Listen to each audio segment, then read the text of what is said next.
It's been a little while since I've done a top 100, and that one was for the games that I consider the very worst. So today's one should be a bit different. It should be something very close to my heart. The arcade. The arcade, especially throughout the 90s, from the beginning to the end, was a big part of my life. I did a lot of growing up in them, I played an awful lot of them, and I had all different kinds of fun, whether as a bright-eyed little turd or as a teenager. I've been meaning to do an arcade list for quite some time and, well, at last it's here. The 100 games that, at least for now, represent the best of the arcade, at least for the period that I'm comfortable with. These are all kind of old after all. The latest game here is from 2004, and it's a bit of an outlier. But there's a good mix of everything from late 90s 3D technical fests to simpler Golden Age classics, and naturally there's a lot of memories and sentimental things going on, so don't forget that. I didn't really try to put these games together based on things like technical power or their general importance or anything like that. They're my games, and it's loosely based on my experience.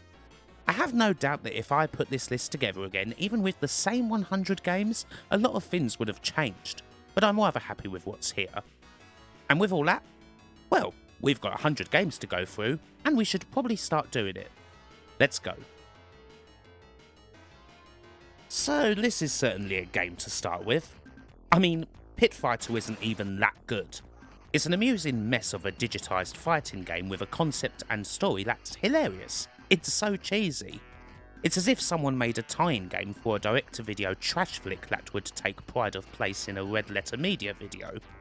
And yet, at least in its arcade version, it's a load of utterly mindless fun where you hammer buttons, laugh at the various ridiculous characters, everyone from the fat gimp, the 80s hair metal music video girl, and the guy who's wearing nothing but chains and a fawn, and generally enjoy themselves. The home versions of the game may be bloody horrid in most cases, but the arcade is still where it's at.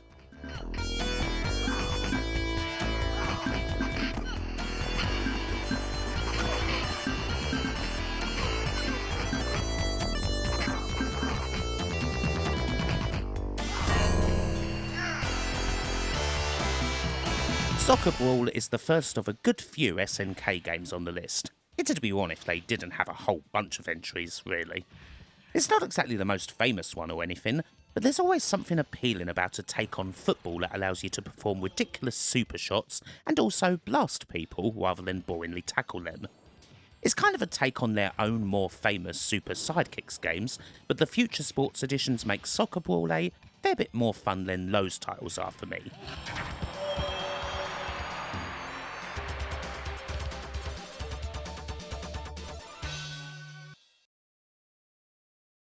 Kickoff.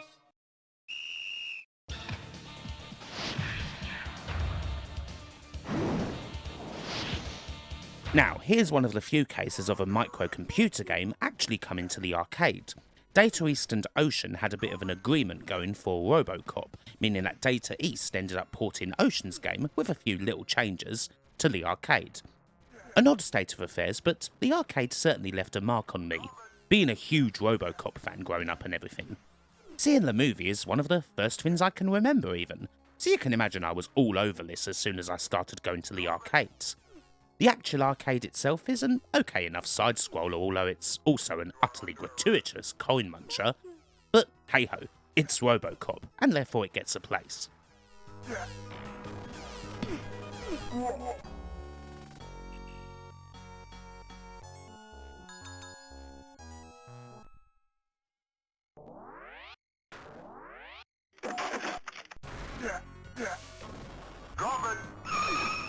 A few of the games in this top 100 are probably more familiar to me through their home versions than their arcade, and Renegade is definitely one of those. But even if the classic ZX Spectrum version of Renegade will always kind of feel like home, it's still a bloody good arcade, a very influential one where originally you played as a swishly dressed hot-blooded high school teenager. In Japan, this was the start of the Kunio-kun series. The main guy in the Western version may have utterly lost his dress sense, but he can still throw a mean punch and kick. One of the starting points for beat-em-ups in the arcade, obviously surpassed by a good few games, but definitely plenty of fun.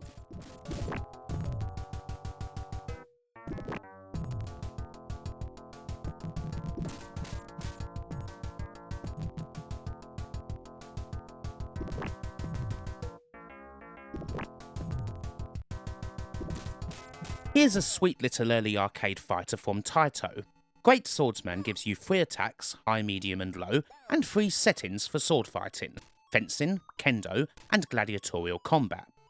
It's a little evolution from the likes of Karate Champ and all of that, only with weapons and a little bit more forgiveness, at least until you get to the one hit and you're dead Roman stages.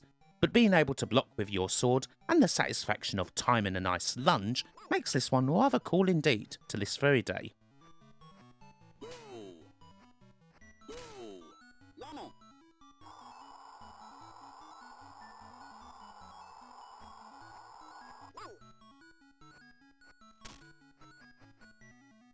As great as the NES Bionic Commando is, and it deserves tons of praise no doubt, I do believe people tend to be a bit unfair on the original arcade, which is a damn good arcade side-scroller enhanced by the ability to use a grappling hook to not just travel everywhere at blinding speed, but also boop enemies and generally push them around. The awesome soundtrack helps too, although it is even better when arranged by Tim Follin. Again, this is another one where I first played the game on a specky conversion, and a good one at that. This is a damn good game as well, and I really think it should get more love.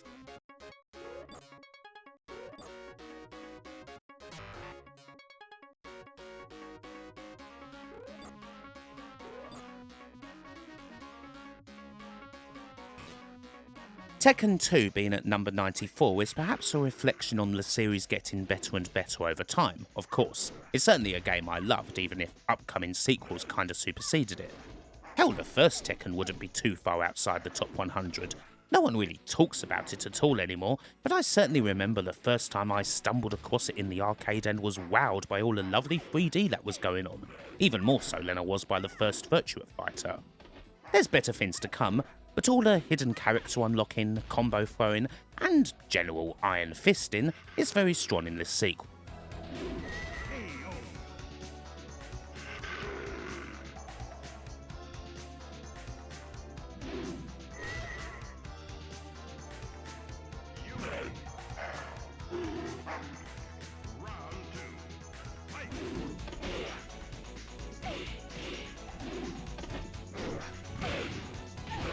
I always enjoyed the subtle change Bonanza Brothers got in the West.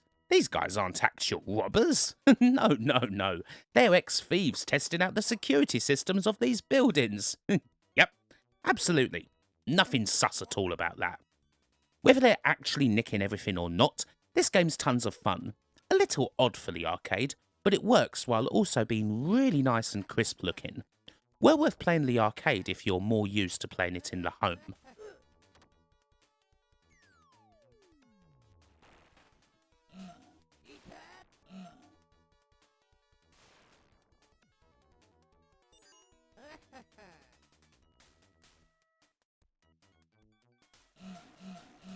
Data East's game, where you definitely don't play as James Bond and that's totally your decision depending on the code you enter at the start, is a fine example of what they do. Not necessarily the prettiest game, but a celebration of all things side-scrolling where you get on your feet, get on a bike, get in the sea, and fight against all sorts of goons and bosses who, again, totally aren't Jaws or Oddjob. It may have been a small miracle that they didn't get sued to oblivion by the Broccolis for this, but it was absolutely the best James, British secret agent game until GoldenEye came along.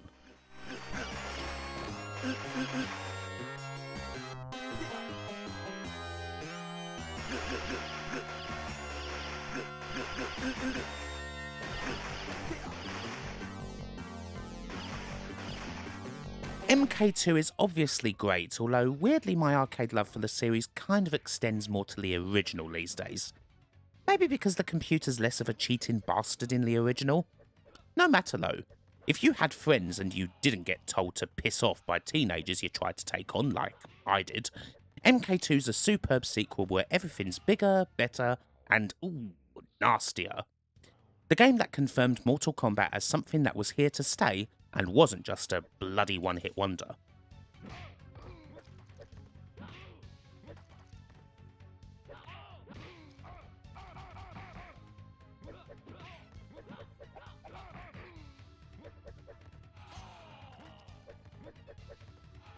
It's fair to say that when it comes to 3D fighters, I heavily favour Namco's work over the others.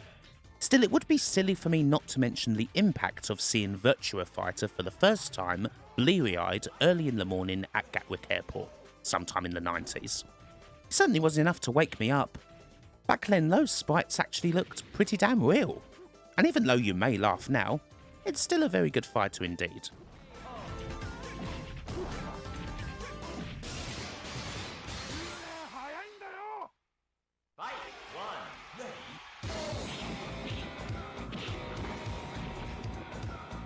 Enduro Racer is the first Sega Superscaler title on the list, and obviously it won't be the last. These machines ruled the arcades for a good while. This one here takes the almighty Hanon and sends it off-road, with the ability to wheelie and do massive jumps that avoid rocks, and hopefully don't send you flying off course and into a road sign or whatever. It's as fun and as energy pumping as most of the other big scalers.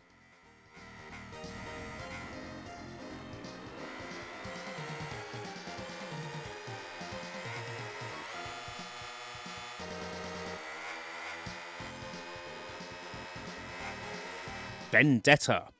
This is one of those beat-em-ups that stands out for a different sort of reason. Rather than being bigger and louder than everyone else, the key to Vendetta is how much there actually is that's going on, feeling like you have a whole load of different moves at your disposal, all sorts of animations and so on. If Double Dragon 3 was a game that seriously dropped the ball, and the Combat Tribes was the game that should have been a proper sequel to Double Dragon, Vendetta, I think, oddly feels like a Double Dragon sequel made by big fans, even though it was made by Konami.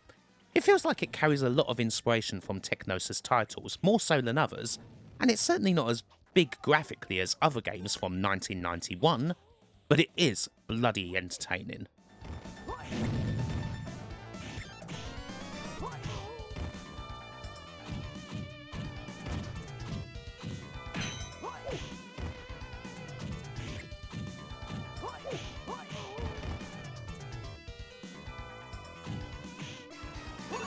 Saint Dragon. Another arcade game that first managed to get my attention due to a ZX Spectrum port that is actually pretty bloody decent, one of the best 128K shooters on the computer. Still, the actual arcade is great, and to me, easily the most fun of the various dragon-based shmups out there where you have to use the tail in order to block shots, and you are going to need it because this game gets majorly tough. However, it's also a little less unfair than other similar games when it comes to power-up retention after dying, and it has a thumping soundtrack. A great and very underrated game from Trade West.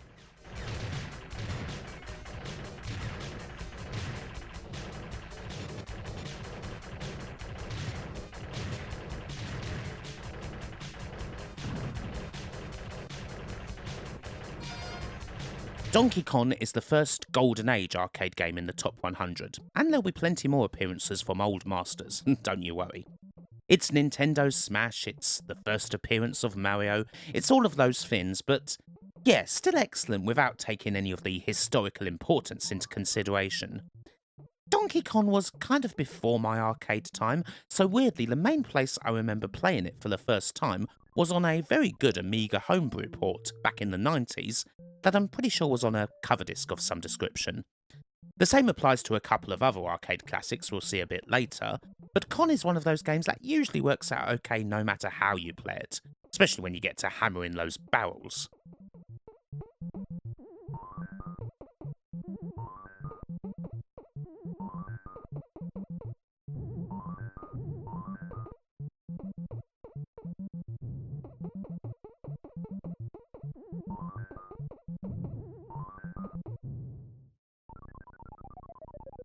One of Sega's lesser-known fighting games, The Last Bronx is one that to me is severely underrated. It's quietly one of their very best. A weapon-based fighter that tries to be a bit more grounded than a lot of other titles in the genre, with a large streak of downtrodden 90s Tokyo running through it. It's got a system that seems a bit too simplistic at first, but really gets deeper and deeper as you play the game more. Again, my preference for the weapon-based fighters leans towards Namco, but this is a damn fine title that deserves a lot more love than it tends to get, seeing as it usually gets barely any.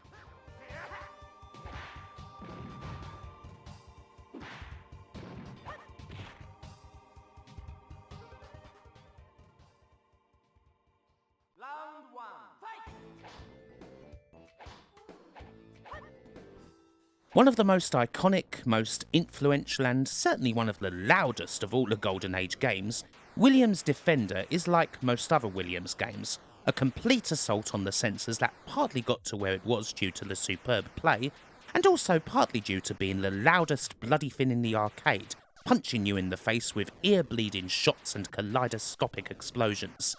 Even now, over 40 years later, this game sounds like a Venetian Snares concert. There's no subtlety about these guys, and there's nothing that's not fun about bashing your head against this game's sonic and uncompromisingly brutal brick wall.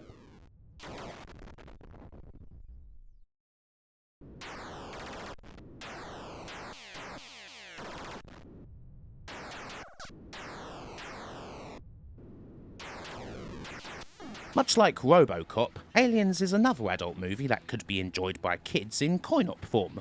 Although let's face it, the kids no doubt had seen Aliens anyway. I mean, I certainly did.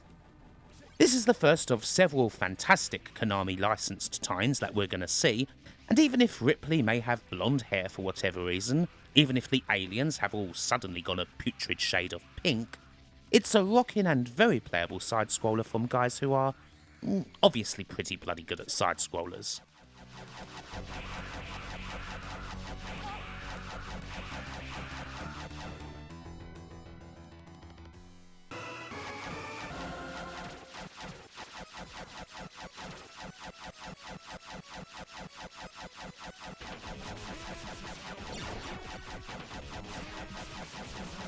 It wasn't going to be long before the list got its first classic Capcom CP system beat-em-up, and the Punisher's ready to deliver here at number 82.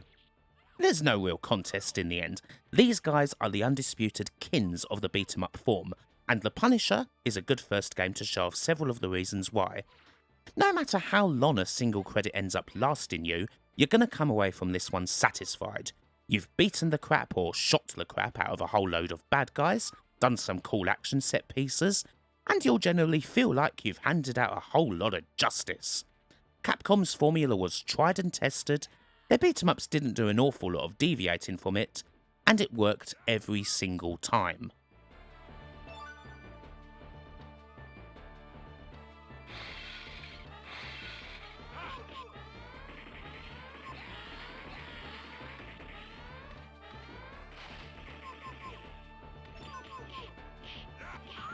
Of course, side-scrolling beat-em-ups had a lot to thank this game for.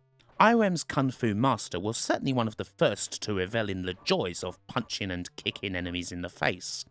In Japan, as Spartan X, this was a simple way to feel like Jackie Chan or Bruce Lee, being that it's an odd mixture between Chan's Wheels on Meals and Lee's Game of Death.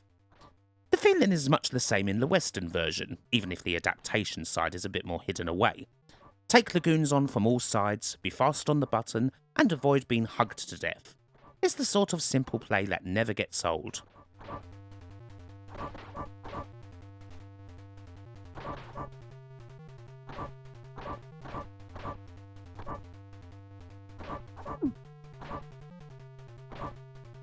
The building blocks of Sega's legendary Super Scalers went all the way back to their mechanical arcades with the likes of Monaco GP, not to mention earlier software titles like Buck Rogers and Turbo. But Hanon was the first to evolve this concept into something state-of-the-art for 1985, a game built by Yu Suzuki to outpace all other competition, particularly Namco's pole position. And it came with a full-size bike for you to lean on as well. Even if there's obviously more impressive scalar games, including ones that came out only a couple of months after the original Hanon, this is a great introduction to the sort of intense, technically impressive arcades Sega were going to put out there, with everything from the feeling of riding that bike down a track to the awesome Hiro Kawaguchi-led soundtrack that feels like proper rock music as opposed to more traditional video game tunage.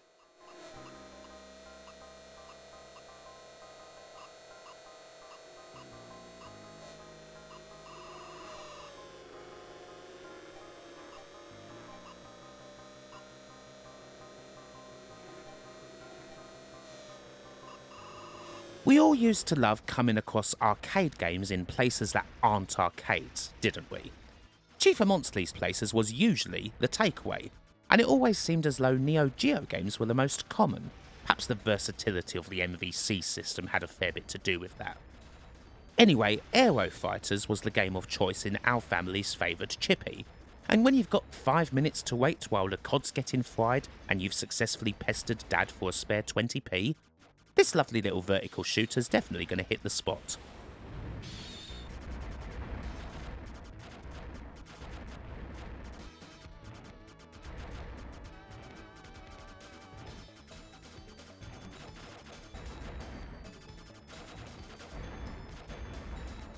Star Wars may not have been the first licensed game in the arcades or anything like that, but it's hard to think of any other licensed title from the golden age that came close to its importance. It sure helps that it's based on the leading franchise of the day and all of that, but this Vector title excels in every way, not just as a superb rail shooter, but as everything you would pretty much want from a Star Wars experience. The big Death Star explosion, the speech samples, the stabs of music, and an iconic sit-down cabinet. Star Wars has had so many tie-ins over the years, and a whole lot of them are absolutely fantastic games, but the 1983 arcade is still one of the very best. What a strong kitten.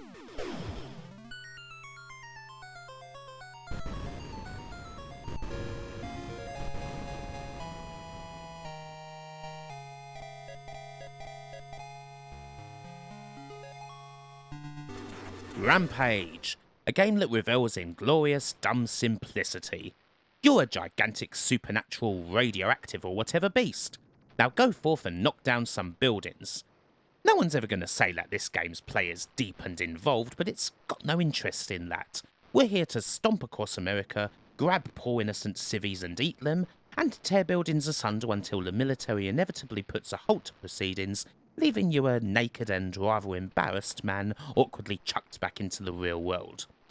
The designers of the game wanted to make something fun and casual where there wasn't any one way of playing the game, and it worked.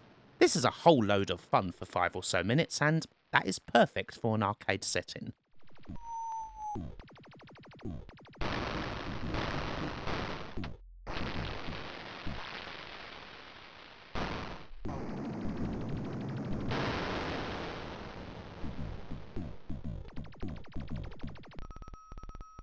Fantasy Zone is, well, it's obviously quite a lot like Defender. It wouldn't exist if not for that game. But aside from it being a much cuter experience to the point where it's a defining game for the whole cute-em-up genre, it makes a few welcome additions to the formula. There's the shop where you can power up your ship, the generators that offer you a firmer idea of what you still need to do in a level, and a bunch of memorable boss fights. For this, and perhaps being that little bit easier on the eyes, the adventures of the almighty Opa Opa are a bit more palatable these days, especially if you're going to play for any decent length of time.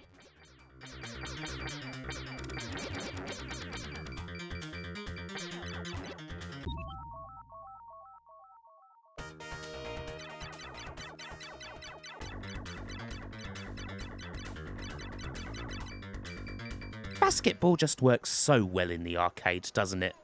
An understanding or even a liking of the sport isn't in any way required to enjoy this title, and because of that, NBA Jam kind of transcended the sport. Ultra-fast 2-on-2 action where you throw up bricks, do some spectacular dunks, listen to the dulcet tones of Tim Kitzrow, and ideally have a friend who's going to love it just as much as you, NBA Jam is a fantastic evolution of Midway's previous b-ball classic, Arch Rivals. And for a certain generation, it's always going to be one of the most memorable and best-loved arcade games of them all.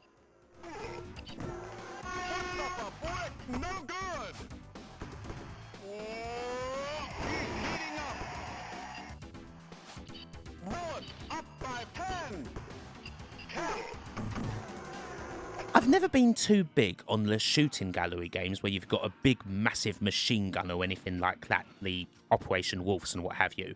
But I do like ones where you've got a regular pistol and you need to react quick. So I had a lot of love for the Virtua Cop games, especially Virtua Cop 2. They're very cool little pieces, even if civilians are often so ridiculous in how often they'll leap out of cover just to tell you not to shoot them. I mean, why would you do that? Anywho, this quick game of gunning down perps before the circle around them goes all red and they shoot you isn't the most famous of Sega's shooters nowadays, but damn if it wasn't worth sticking a quid into at the time.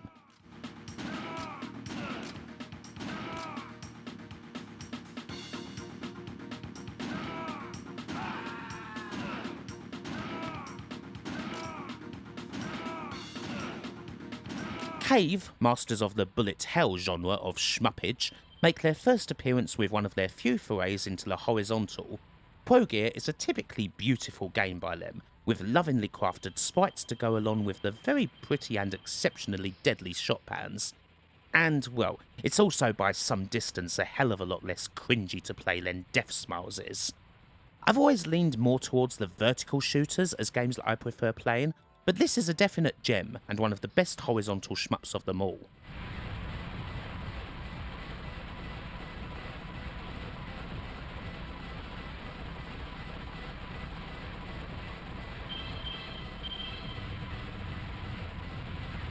Up next, it's Commando.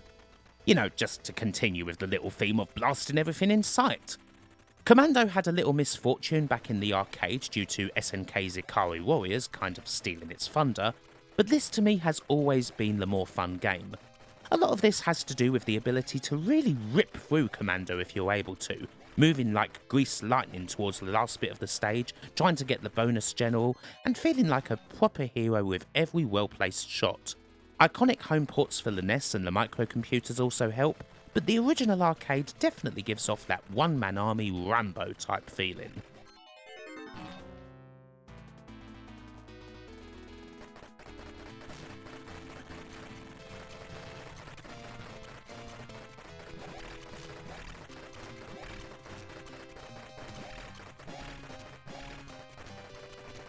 More Secret Agent capers abound in Rollin' Thunder, another classic from Namco. This side-scroller certainly influenced many others with its options for cover, power-ups hidden behind doors, and its lower and upper levels, but there's still plenty of love about what was back then a very original title. The oddly proportioned characters with incredibly long legs, the masker soldiers you constantly have to shoot, and the often quite clever nature of the levels themselves. It's always stood out a little bit from so many other side-scrolling shooters as a result, and that's not going to change anytime soon.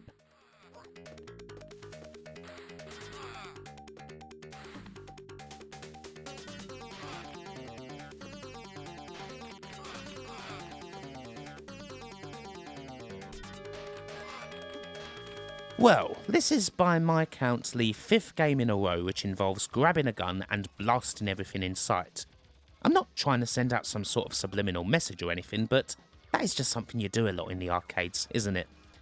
This one puts you back in the shoes of Alex Murphy for a sequel that's way better than the original, but unfortunately never had a home port. Robocop 2 is still a side-scroller, but it's one where you have a lot more freedom of movement, it's all a lot smoother, it's less of an irritating coin muncher, and it's also just damn fun to slam guys all over the shop when they're too close to gib with the Auto 9. This is one of the very best Robocop games, and it's quite an underrated little title.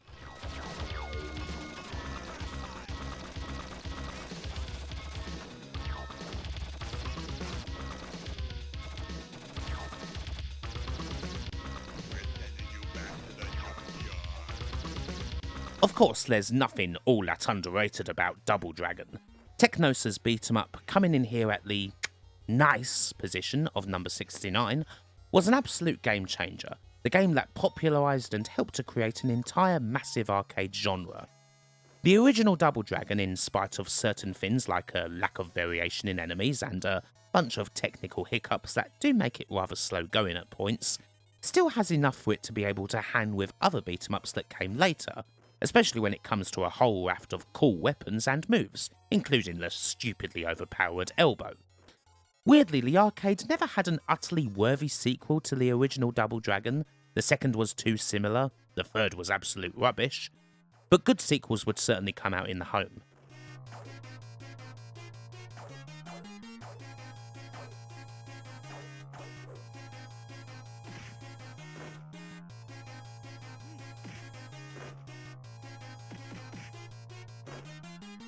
Legend of Kage is one of those games that kinda gets a mixed reception nowadays, but I personally adore Taito's game. It's a straight tribute to a whole load of classic martial arts movies. The arcade is often all about the simplest of pleasures, and when you've got a game like this where you do little but outrageously fly about and are able to throw your Death Stars at enemy ninjas in all directions, well, that's right up my alley, with a whole bunch of nicely done little scenes that always keep the action moving forward. It's just the sort of thing I'd want to play for no more than a couple of minutes, in other words.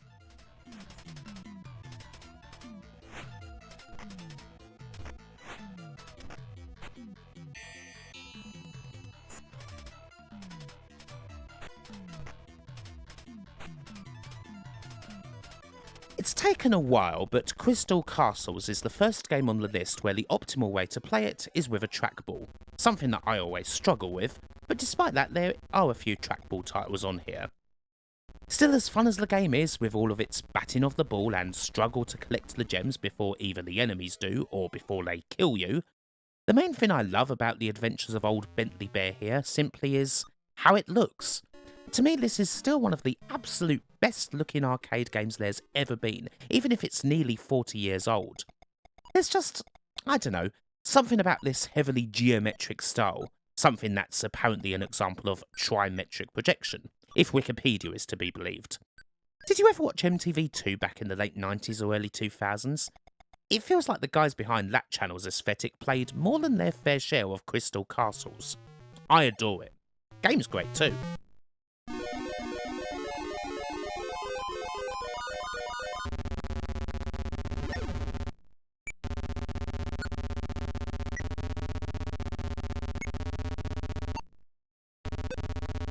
When it all comes down to it, a lot of athletic games are basically track and field all over again. They're a bit more sophisticated nowadays, but in the days when the arcades were more prevalent, they were basically all about hammering those buttons or getting that perfect 45-degree angle. As much as I do enjoy games like Sega's Decathlete or indeed Namco's International 3D update of this, the original recipe's always going to be the main one that sticks out in my mind, the 1984 game that I've always loved, whether in the arcade or in the home. That is, in the home unofficially as Daley Thompson's Decathlon for the Specky. It's utterly classic fun whether you end up pumping your fists in victory or quizzically rubbing your head at your own failure.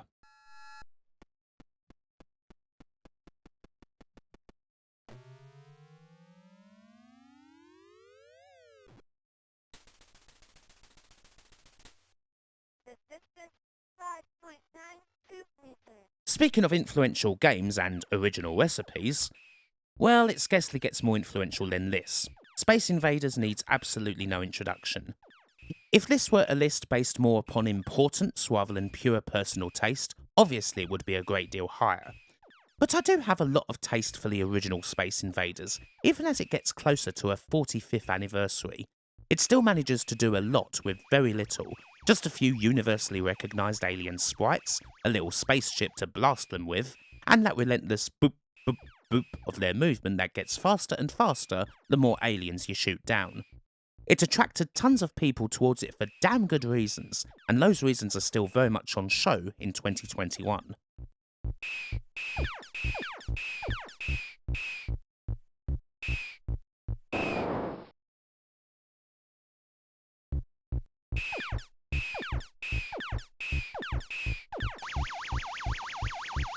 Back to Sega Scalar World for something a little different from them.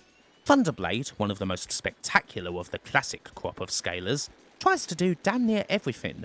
Either you're flying top down and gratuitously zooming in and out as you descend and ascend, or you're in the more traditional behind the chopper view, weaving your way through shots, flying through caves, and doing various other ridiculous things. It was always too complex for home versions to get even remotely close to it at the time, and the original arcade is still one that stands up. The action you would expect from other super scalars is most definitely here, but oddly my favourite thing about the Thunderblade is the weirdly relaxed fusion jazzy soundtrack that isn't what you would think would soundtrack such a game, but is one of my absolute favourite scores of them all.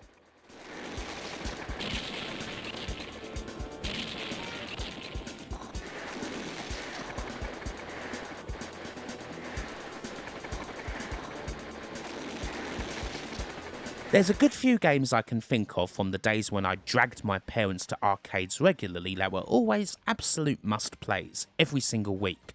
We'll undoubtedly be seeing just about all of them, but seeing as I was a big Ninja Turtles, or Hero Turtles as it was in the UK back then, fan, you can bet that the TMNT arcade was one of them.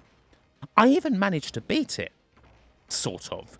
What happened was that a bunch of older kids happened to leave the machine right near the end. I noticed this and managed to finish the job with what they'd left behind. The memory still sticks in my mind, kind of. Anyway, this is one of Konami's legendary big 4-player beat-em-up cabinets. It's not the last one we're going to see by any stretch, and the presentation makes this just as much as the simple action that it offers.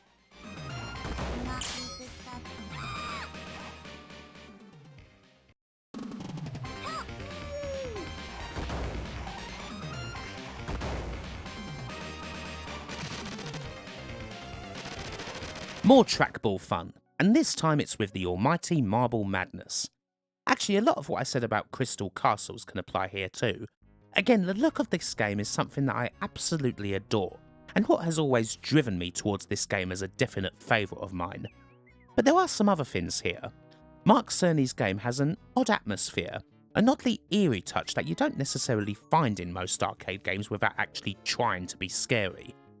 I don't know, perhaps it's the music or just the Escher-esque construction, or a little bit of all of that. But this could just be not much more except carefully guiding a marble down a course, and yet it ends up being so much more.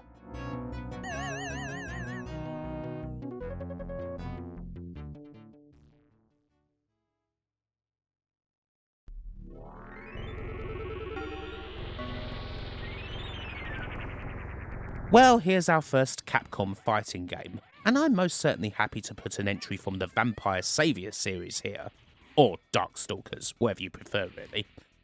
Obviously the technical qualities of the game hardly need much puffing up, it's a fighting game by Capcom for heaven's sake, but these games have such a great amount of character, possibly even more than big old Street Fighter 2 even.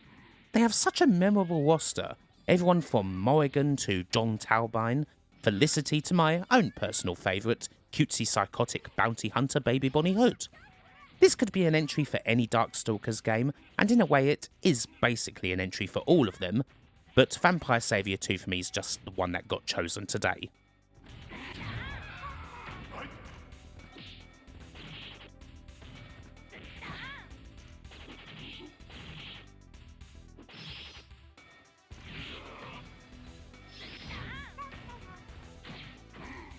Here's Time Pilot. This game from Konami's early arcade years is a sprite-based and perhaps a little more Japanese take on the colossus that is asteroids, with the concept of being in a futuristic fighter jet and travelling through time, taking part in the 20th century's great air battles. Everything from mowing down biplanes to taking on contemporary jets, and eventually hitting the future.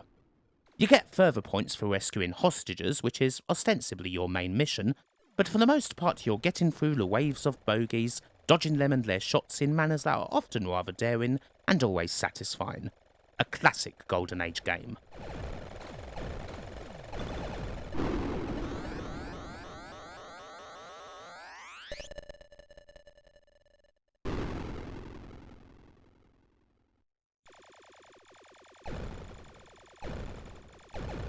Ah, the cheesiness abounds once again. Can you face down the rampant ninja problems these days? Are you a bad enough dude to rescue Wonnie? Will you eventually all go for a burger? Bad Dudes is a simple game. The mechanics here may not exactly be the most sophisticated or anything like that, but this is what Data East do, and they do it very damn well.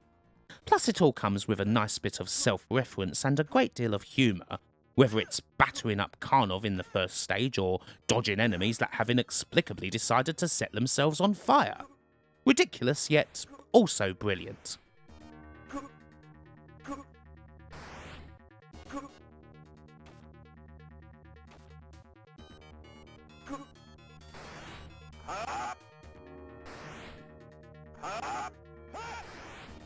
It's actually quite fitting that Metal Slug immediately follows Bad Dudes. While Metal Slug is a much more sophisticated game in terms of action and mechanics and, well, just about everything, it also doesn't forget to come with lots of character and more than a little bit of humour. The brilliant designs and touches in fact just don't bloody stop with this game. They're There's never a dull moment where you don't have something to do or just something to enjoy looking at, and that's why it's one of SNK's very best games, not to mention one that's clearly influenced a whole load of others. An almighty evolution of the venerable side-scrolling shooter.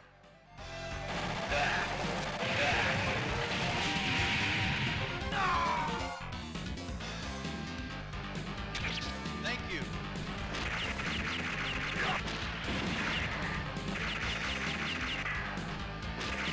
For all that I love games like Metal Slug, or indeed cave bullet hell games that take an old genre and bring everything up a few notches, I still have tons of time for the best of the earlier titles, and when it comes to vertical shmups, that usually means Capcom's 1943. It doesn't have all the power-ups or the pretty patterns or the tiny hitboxes, but it does have action that's gonna get your face pumping out Hulk Hogan style pretty damn quick. Okay, maybe you're not actually going to do that, but it still kind of makes you feel like a dashing World War II era pilot in any case, taking on all these planes and blowing up the big boss ships on the ground. The later games in the 19XX series are also damn fine titles, but this will always be my favourite of them.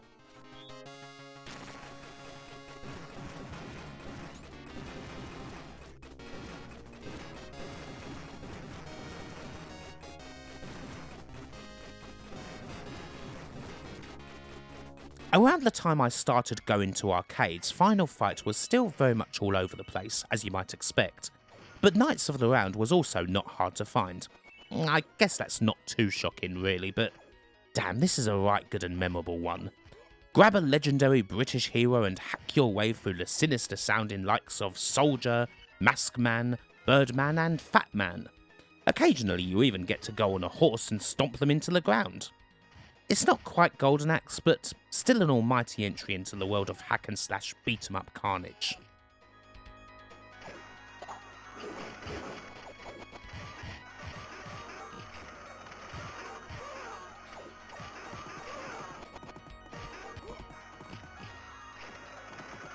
Cave are back, and Gwanj is one of their stranger titles. More of a run and gunner, not quite Commando, but similar to, I don't know, Elemental Master on Mega Drive, if you've ever played it. The theme here is classic Japanese ghost imagery. It's all about the yokai, the onibaba, and other such things, while the bonus mechanic allows you to slow down the enemy shots a little when you hold the button and take control of your familiar. For all the complexities, the big cave head rush is as present here as it is in all of their great shooters.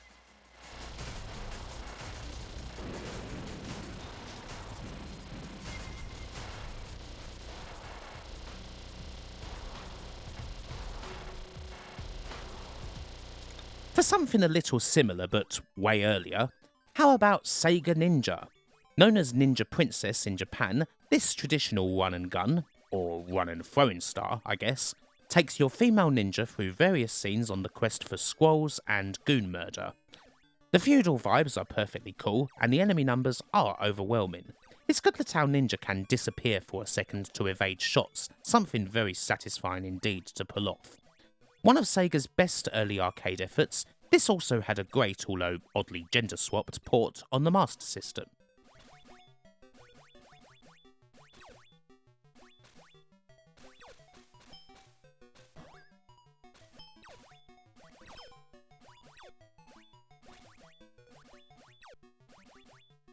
A somewhat different yet fantastic game from Taito that really should have got a home port. Dead Connection is a great take on the arena shooter in which your hard-nosed PI rolls around all over the shop, leaps off stairs, takes cover, and uses a great deal more environment than you would find in Smash TV. The whole US film noir setting helps too, as it's something you don't normally see. A fabulous game that's not just presented well, but has very sound mechanics. Taito would also put this talent for smaller yet very detailed sprites and scenes to even better use a little later on.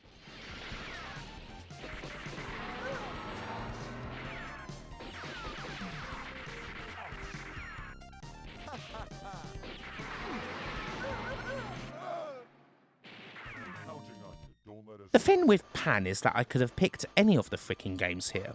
Whether it's the classic original or the beautifully inventive Mighty Pan, they'd all work. My preference, however, is for Pan 3, which has a classic art theme of sorts. It doesn't have the Buster Brothers as such, but with so many new abilities and so many different takes on the simple act of busting a load of balloons to gradual nothingness, it's great, and one of the best single-screen arcades ever. Playing it also takes me right back to an arcade in Benidorm, where I got hooked on it for the first time.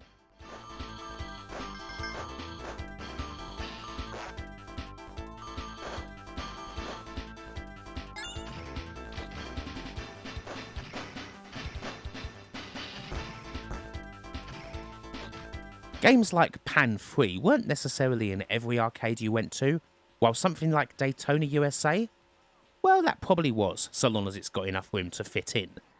This is Sega's definitive racer for a good couple of generations, those a little younger than the folks who grew up without one and all that.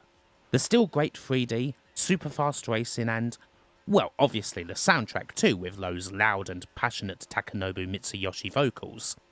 Sega were the kings of the arcade circuit for quite some time. Daytona carried that tradition to another generation when it was released, and like all the best Sega racers, it's just as brilliant today.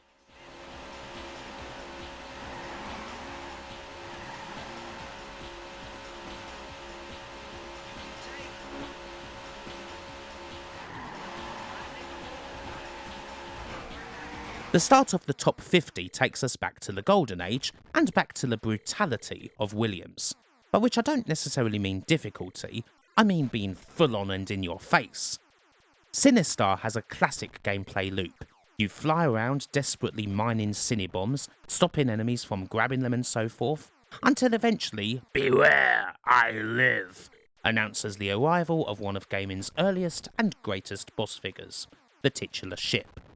If you have enough bombs, you deposit them into his face and destroy him. If you don't, you're screwed. No other way to say it.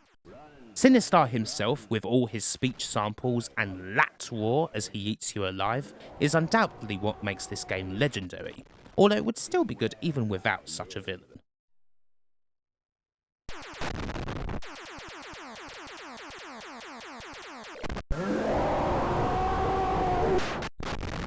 Beware, I live. Capcom didn't have too much trouble making their fighters thoroughly chaotic. They did it with Street Fighter 2, making the game faster in response to various bootleg versions that did the same, and Marvel vs. Capcom kind of takes it to another level, slamming two big franchises together for some tag team fighting action, replete with amazingly high jumps and happily ridiculous super moves. It all works out pretty well even beyond the sheer fun of having Strider Hiryu go against Wolverine, or putting together a team with Spider-Man and Mega Man, and calling it, I don't know, All-A-Mans or whatever. It all started with the X-Men up against the folks from Street Fighter, and it only got wilder from there. But there's never a point where Marvel vs. Capcom gets too silly to be utterly playable. No matter what, it's always one of the most entertaining fighting games out there, both to play and just to dumbly gawp at.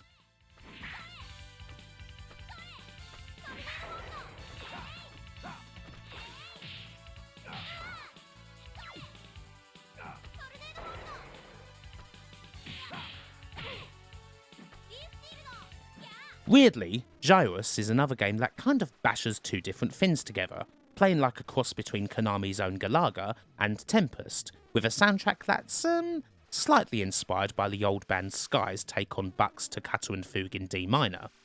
You go round and round on your way through the solar system, busily trying not to get killed, with ships artfully descending towards you, and a few power-ups at your disposal. It's a great mashup sort of game, and unoriginal as it may be, that soundtrack is bloody blistering.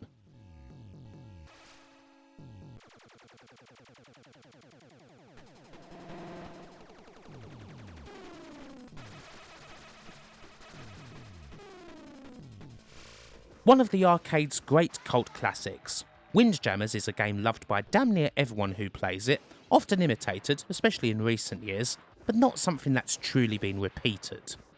Pick your athlete and then throw a disc back and forth with your opponent, trying to beat them to the punch and score some points.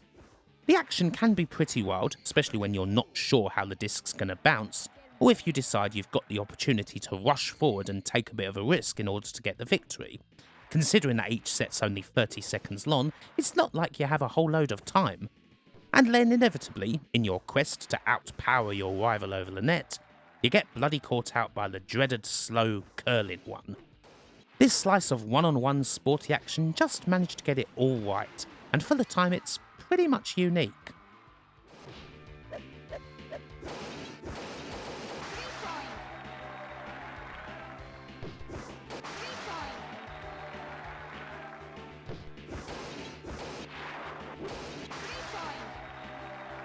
One of the definitive superscalar machines, Afterburner 2 in the early 90s was one of the centerpieces of any arcade. A big sit-down machine that sent you flying and leaning about all over the shop with every move. Perhaps not as much as an R360 did, but relatively speaking, Afterburner's a neat budget option. Removed from the legendary cabinet, it's still pretty bloody good, having all the trademarks of Sega's best scalar titles. The iconic music and presentation certainly helps a lot, but it's also very exhilarating to fly around, taking down enemy warplanes and avoiding shots. It's also fun to be brash and constantly twirl around all over the place, even if more often than not doing so will get you killed. But hey, it's not like you're ever going to be able to do this in a real F-14 Tomcat, so you may as well do it here.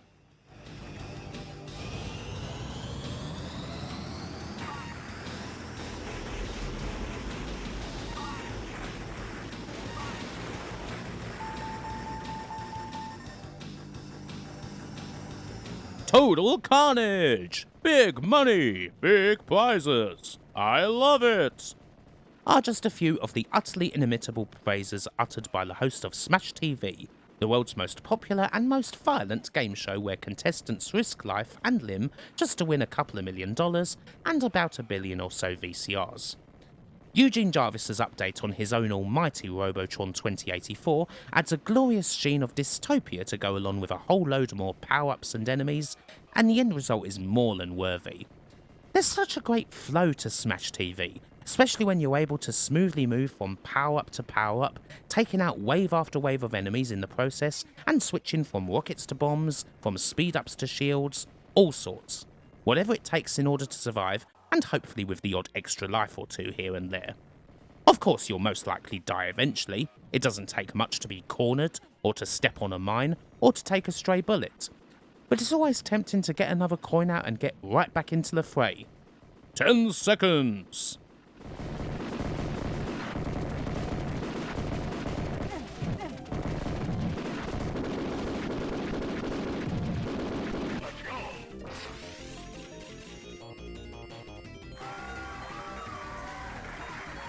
First, there was UN Squadron, a pretty neat horizontal shooter from Capcom that came with a license in Japan. Carrier Erin, released a couple of years later, is the game's sequel, and as fun as UN Squadron is, this one's just so much better. Again, horizontal shooters aren't always my thing, but this is one of the very best of them, a classic jet fighter affair where you do ridiculous things like blow a massive gap through buildings just so you can fly through them. I'm not sure why it wouldn't just occur to our hero to try and fly around them or anything like that, but there's no time to think about such things when you've got an entire enemy army to destroy, is there? Such things like this, alongside play that's clearly done by folks at the very top of their game, makes this one of my absolute favourite non-bullet hell shooters, horizontal or vertical. This one really deserved a decent home port, and sadly it didn't get one.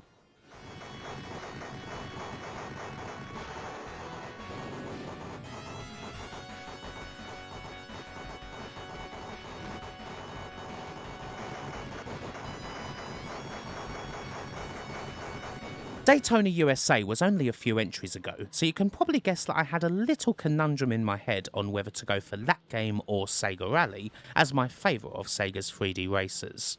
In the end, Sega Rally just wins out, chiefly because it was always the one I played more of back in the day.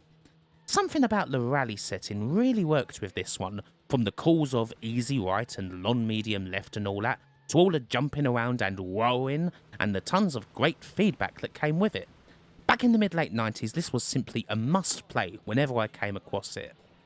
And as wonderful as Takanobu Mitsuyoshi's contributions to Daytona USA are, there is perhaps no more iconic moment from the man than his simple cry at the end of each playthrough.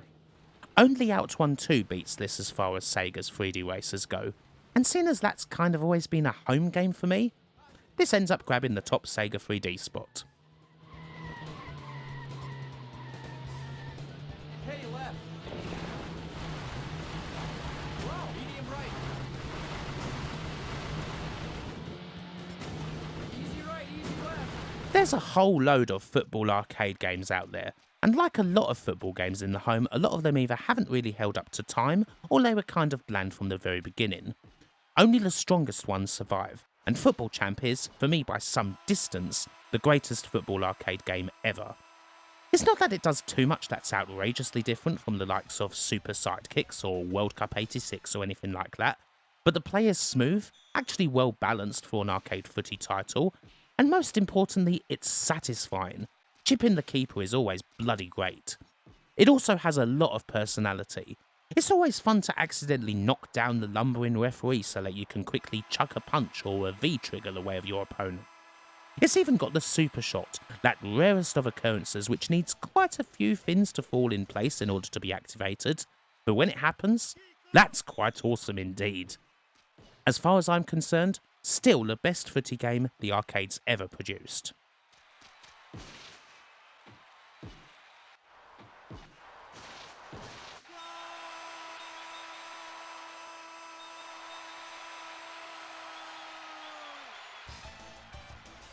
And we stick with Taito for what's surely one of their most legendary arcade efforts, Chase HQ. Once again, personality goes a hell of a long way here. You'd expect most Taito games to be very strong when it comes to the usual stuff, and you'd be surprised if something like Chase HQ didn't feature solid controls and all the typical things you'd want from a good driving game. But the cool concept of chasing down a criminal's car and bashing it until it stops is one thing, and the way it's all presented is another. The frustrations of Nancy at headquarters, the whoosh of the nitro as you scream towards your target, and naturally the constant wails of your partner to bear down and push it more as you hit the perp over and over, as if he's Vince McMahon gasping at pictures of Gary Stridon. Chase HQ was fortunate enough to receive brilliant ports on machines that really didn't have much business having such good things, but the arcade is naturally still the king. Bear down. More. Push it more. Please. Oh, man. Bear down. More. Push it more. Another one where the impact kinda goes without saying. The odd thing about Pac-Man is that I guess for a long time I didn't consider myself a big fan of the game or anything. It was something I respected a lot without ever playing too much. Weirdly, getting a quarter arcade of the game kind of changed that, as did learning more about the game's mechanics from folks like John Stoodley, someone who is, well, pretty bloody good at Pac-Man. It kinda goes without saying that if you're in the retro gaming space, you're gonna be around it a lot, sort of like yuppies and cocaine, I guess. I've gradually played it more and more and gradually enjoyed it an awful lot more. I'm not even unspeakably awful at the game now. It feels odd to say that about something so famous, but I'm at a point where Pac-Man's a bit more than a huge gaming monolith now, and it's something I actively bloody enjoy.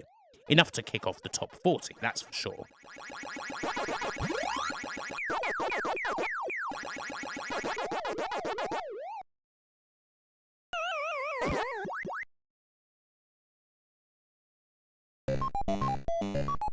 Sunset Riders is another one of the key games that were all over the place when I started going to the arcades, usually coming on a huge cabinet filled with massive explosions that demanded attention. I suppose that if you're around my age, this game can't help being iconic. The heart-pumping music, the lovely characters, and all sorts of famous speech samples. Everything from "bury me with my money" to "okay ma'am, we won't hurt him," which oddly is said after you've just pumped a couple of hundred or so shots into the poor sod. But hey-ho, that's the nature of arcade games, isn't it? Konami's side-scroller remains one of the most spectacular of them all, and remains one of the most easily playable and entertaining. You never forget this one after playing it even once. Time to pay.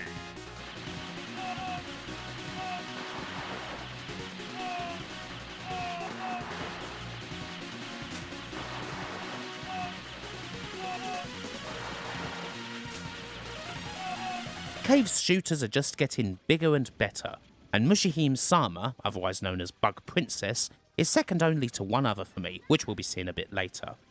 How come? What makes this one stand out? I mean, there is the general prettiness after all.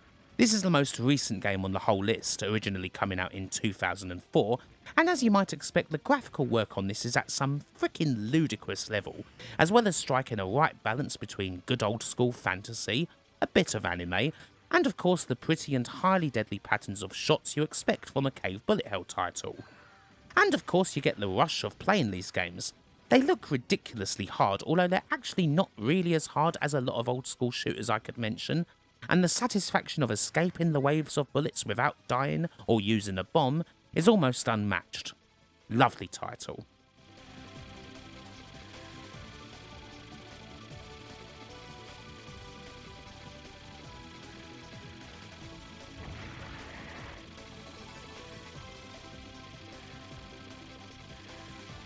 Graphically, Galaxy Force 2 is possibly the most impressive of all the Super Scalar games. Even when you think that a lot of them were amongst the best looking thing in the arcades at the time, this one just seems to be on a whole other level for all the stuff that's going on. The huge and undoubtedly expensive cabinet obviously helped matters there too, but much like Afterburner, this game doesn't need the big cabinet to shine.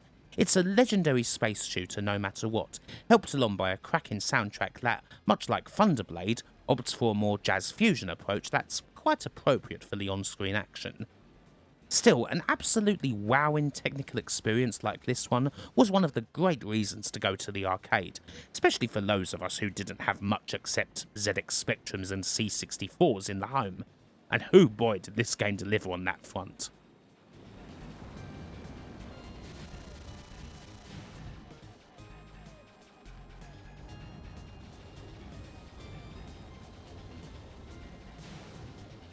A classic Western license tacked onto a Japanese game that doesn't really make a huge amount of sense when you think about it, although Dynamite Deca is at the very least set in a big skyscraper. Die Hard Arcade, as we knew it over here, is one of the few games that really managed to capture all the things that made old 2D beat-em-ups so good and transfer them to 3D. It's just as fun as damn near any classic of the genre you'd care to mention, it's got a good sense of humour about it, and there's so much variety in everything from the weapons to the enemies and all the different scenes that it's pretty hard to get bored with all that's going on. Even the quick time events are still satisfying. They were certainly a lot more novel when this game first arrived, that's for sure.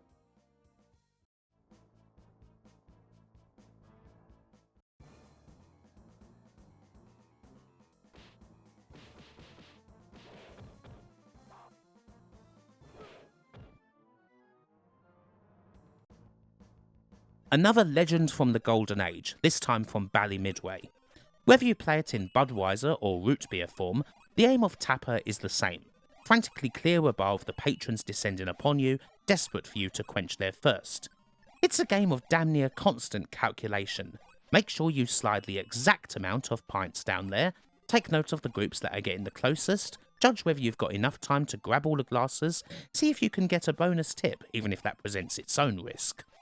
It feels as though you're doing so much when you're playing Tapper, but it all progresses quite smoothly, even as the hordes get ever more impatient and closer to the bar, just inches from grabbing you and chucking you out.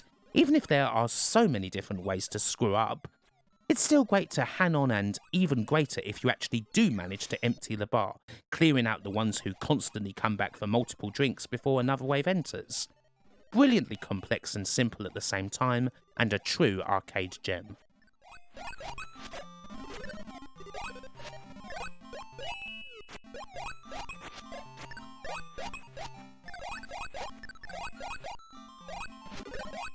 The impact of Mortal Kombat is obviously something that's been gone through plenty of times. This game strode into the arcades and became the big thing overnight, everyone salivating at the loud action and the sight of blood. It has at times become fashionable to dismiss the whole thing as a cheap gimmick that covered a lousy game. But nah, that's bollocks. The original Mortal Kombat is a classic fighting game that has more than enough depth for anyone to be getting on with, alongside its various fatalities and little secrets. It was a defining game of my arcade years, but it's still one I happily play today. It had a satisfying feeling about it beyond the bloodshed that, well, it wasn't necessarily better than Street Fighter, it was just different, and it's something that still very much shines. Nowadays, just as back in the day, I love them both. And for all the sequels to this one, some of which are very damn good indeed, the original Mortal Kombat is still without question my favourite entry in Midway's series.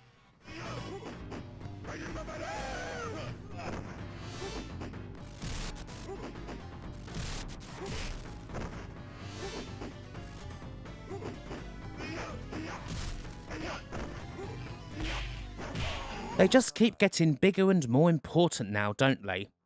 Ed Logg's seminal game for Atari took the classic dungeon crawler and made it an arcade game. It's a maze, but now it's top-down. Now it's fast. Oh, and there's about 100 or so different monsters pouring out of generators each and every second, so, have fun and all that. Death is kind of inevitable in Gauntlet no matter what you do. You can't keep your health topped off forever without using money, after all. But for all the arcade trappings, it still has the feeling of taking a bit of an adventure, and it makes you want to keep going and going to see if this descent into the depths actually does have a finishing point. Oh, and the speech samples, obviously. It seems that for arcades more than anything else, things like that do go a long way. It is all about the attraction, after all.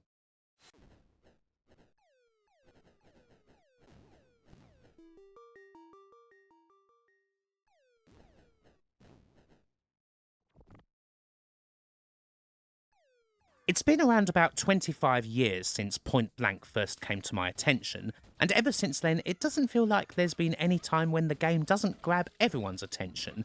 It's the perfect mix of shooting gallery goodness and a casual party atmosphere, something for everyone to play that's quite a bit different from the more intense light gun titles that were also going about at the time.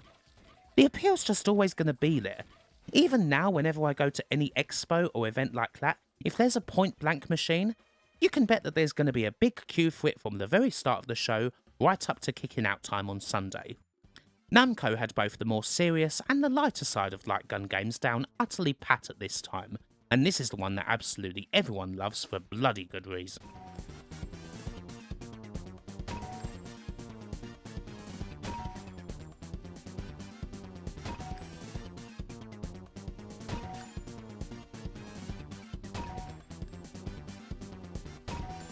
Right here, just before the top 30, comes the first proper Street Fighter game, and it's Alpha 3, which has always been my definite go-to of the Alpha games. Naturally, having a big old roster and neatly collating all the different ways to play the title in one neat package helps with that, as well as the graphical fidelity and all those other nice things. But I suppose really that the Alpha game anyone would choose, more than anything, comes down to whichever one was the most easily available to play at the time. And for me that was always Alpha 3. I mean, it is a Street Fighter game after all. It's pretty assuredly going to be bloody excellent. It's just that this one has the option of everything, from Dan to Dalsim and Birdie to Relento.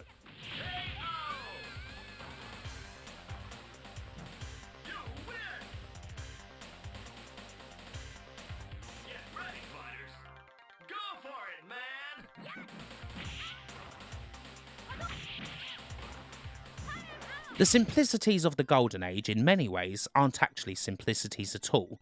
They're games that may look very simple indeed, but actually have plenty going on under the hood to help with the player's general aim of setting as high a score as possible and sticking their initials on the top. Tekkan's Bomb Jack, at first glance, looks like a game where you just jump all over the place and grab the bombs on the screen. But when you get into the multipliers, the bonuses, the knowledge of triggering them, all the power-ups or what have you, when you see it played well, it's like there's a whole bloody science to the art of grabbing these bombs in a perfect sequence.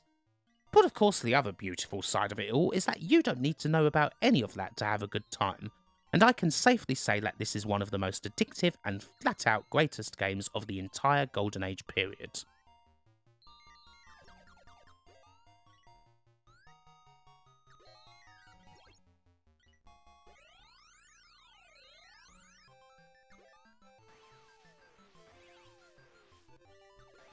Was this my first ever Sega game? Proper one that is, not just a conversion to the Spectrum? It's possible that it was. It's either this or another game that we're going to see in a little bit, but Golden Axe is certainly a big part of my very first arcade. It's all a bit hazy, I was pretty bloody young after all, but there is a vivid picture, perhaps a jumble of memories, of the first time my parents took me into an arcade, and this game being the first one that captured my attention, the first that caused me to tug on my dad's arm and ask him for 10p. Obviously it wasn't disappointing. 30 years later, Golden Axe is a definitive hack and slash beat 'em up, and a game I know inside and out, one that I've played to death both here in the arcade and on its excellent Mega Drive conversion. It's probably not a game I have to justify the placing of. We've seen a good few beat 'em ups, we've explained their appeal, and Golden Axe excels in every department. But the memories here are also a big part of what makes this utterly important to me.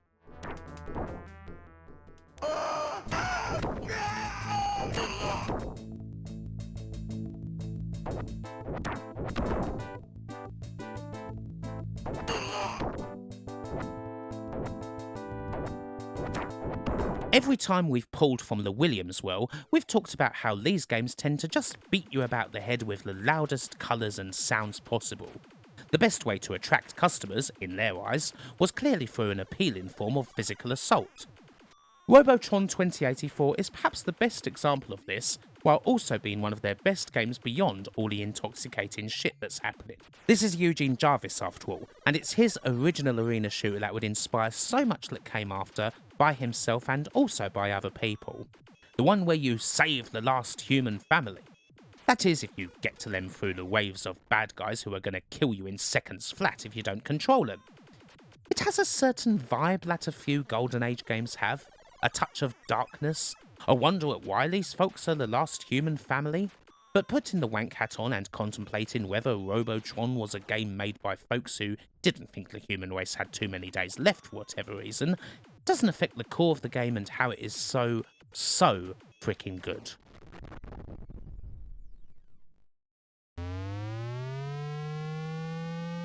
And well, here's something different. Again, it's the Superscalers, and alongside another game we'll be seeing soon enough, this is probably the most important and best known Sega scaler of them all. The one where you get in a Ferrari and you just go ahead and drive. Mind you, there is a time limit, and you probably want to go pretty bloody quickly if you fancy reaching the end of the course. The romanticism of Outrun and Yu Suzuki's claims of wanting to create a game that was about driving and not racing are perhaps not so apparent when you're bobbing and weaving through traffic at top speed while trying desperately not to smash into roadside buildings, but the beauty of the game is most certainly always there. A whole lot of love, a whole lot of good music, and perhaps a little sense of letting the wind blow back your hair with the love of your life by your side. You probably shouldn't drive so fast in real life, mind you, as you will very probably be arrested.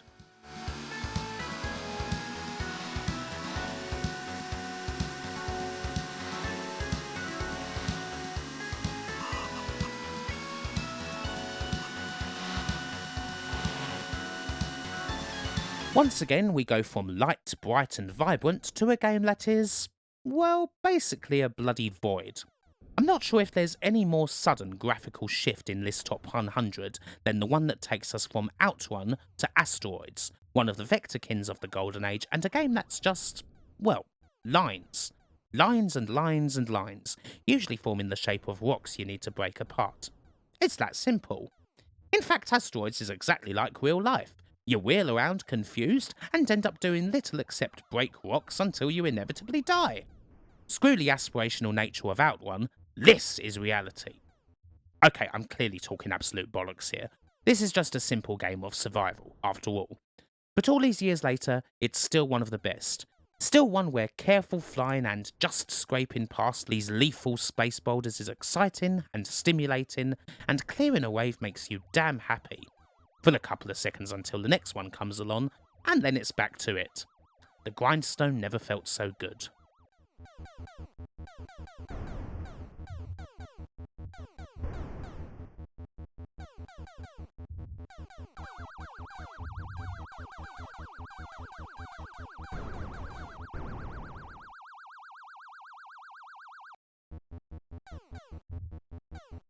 Strider will never not be a game near and dear to me.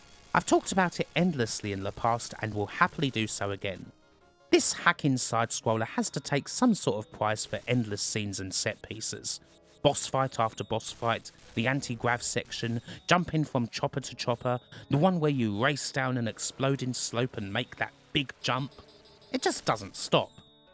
For me, that's kind of a lot of things I enjoy about a good arcade game, or just a good game in general. If someone asked me what my preferred sort of game was, I could easily just point to this one right here.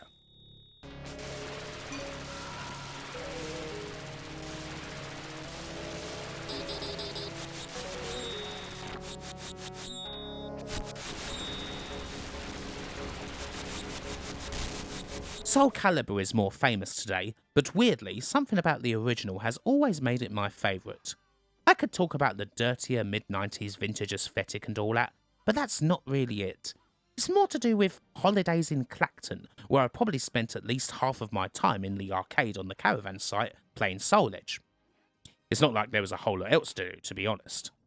I wouldn't argue with anyone who said that the sequels are better and more complete games, but this is the one that I played endlessly. If the arcade had the Edge of Soul from the PS1 version, it'd be even higher.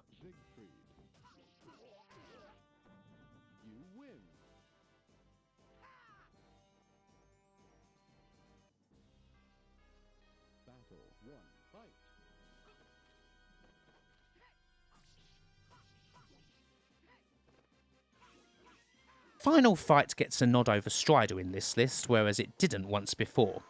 For all its greatness, Strider is more comfy in the home, the Mega Drive specifically. Final Fight? Yeah, this is an arcade game. Plenty of ports of course, but they rarely nailed it. Final Fight was still absolutely everywhere when I first started going to arcades, almost as ubiquitous as the newer fighting game Capcom had released in fact. You couldn't do a run through the Seafront's arcades without playing it at least once and having tons of fun. It was the biggest leap forward in beat 'em up since Double Dragon, it inspired so many others going forward, and wrote a blueprint for Capcom that had lasted nearly a decade. Not bad achievements when you think about it.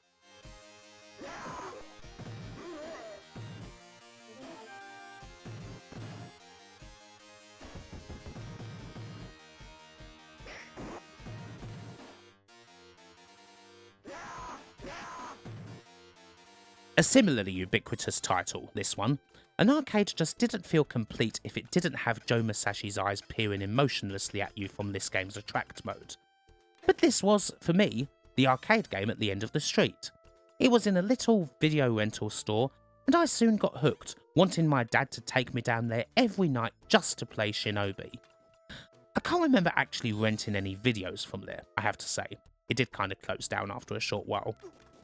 This was, I am pretty sure, my first arcade game. It's still one of the very best today, every bit as good as it was the first time, and a definitive side-scroller. But there might not even be a top 100 without it.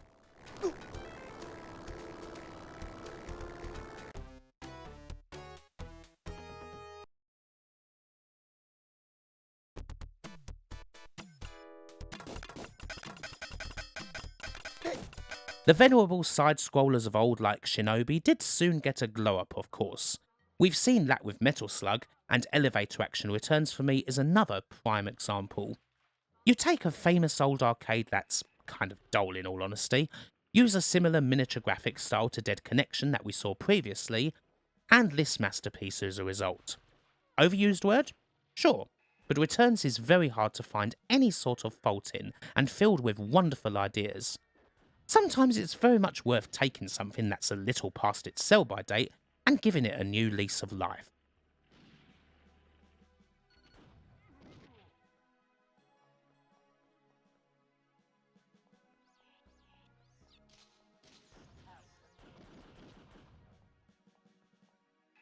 Top 20 time, and I hope you've got your buzzard handy. The very best of Williams arcade games isn't quite as full-on as the likes of Defender, Robotron, or even Sinistar, but Joust is damn near unique. It's so bloody simple.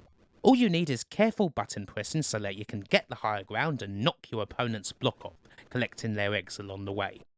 As a concept and game, it's genius, and possibly the most addictive game in the entire list.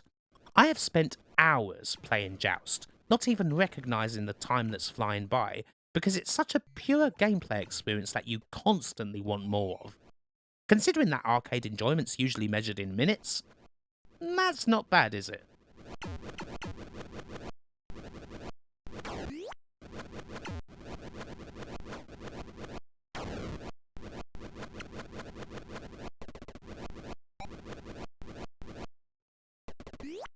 Much like the last game, Bubble Bobble is another work of simple and uncomplicated brilliance where everything you do is highly satisfying.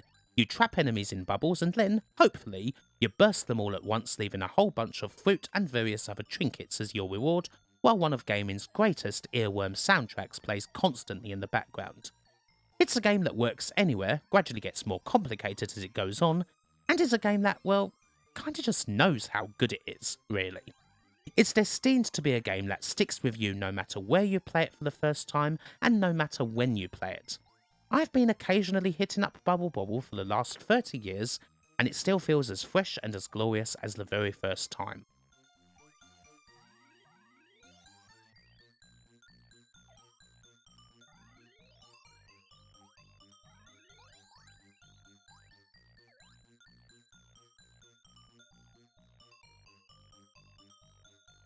I have a strong memory of the first time I came across Time Crisis in the arcade.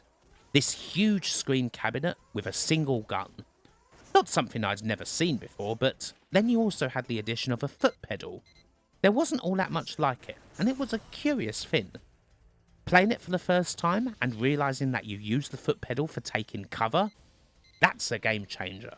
Whereas most shooting galleries do end up feeling like shooting galleries, no matter how they're dressed up, this one felt like a proper shootout from an action movie, while also having all the necessary building blocks of a light gun game.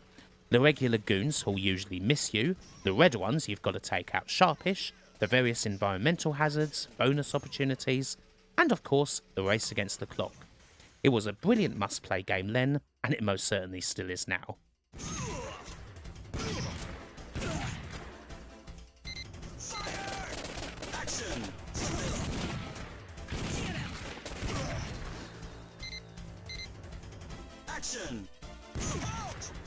Thanks to getting Satellite rather early on, I was familiar with The Simpsons before coming across the arcade for the first time. So as you can imagine, I couldn't get to the machine fast enough when I first saw it. In fact, I don't think I ever took a single trip to the arcade back in the early 90s where I didn't play the Simpsons game. I'm pretty sure I still remember exactly where it was, right near the windows in the Sunspot Amusements. It's a Konami beat-em-up where the controls are simple even when compared to something like Final Fight, but the presentation and character means none of that really matters. You're too busy picking out all the great characters, especially in a game that came out when the show itself was still in its infancy.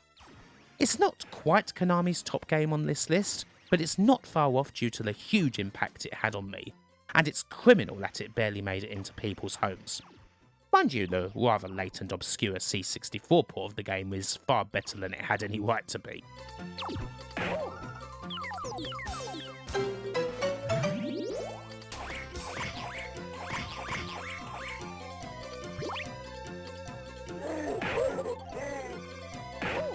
House of the Dead 2 just, and I really do mean just, beats out Time Crisis to be the list's top light gun game.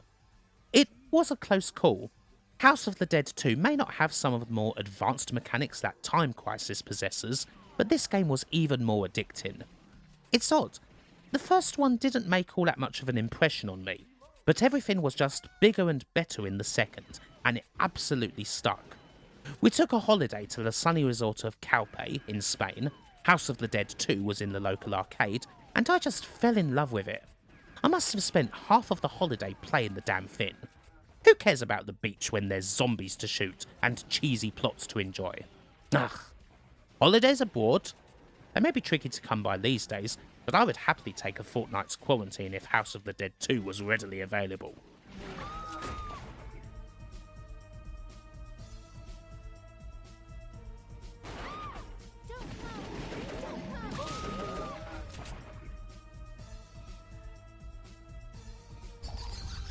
The top 15 starts with a game that is desperately underrated. It never feels like anyone talks nearly enough about Flicky, and it's one of my favourite arcades of all time.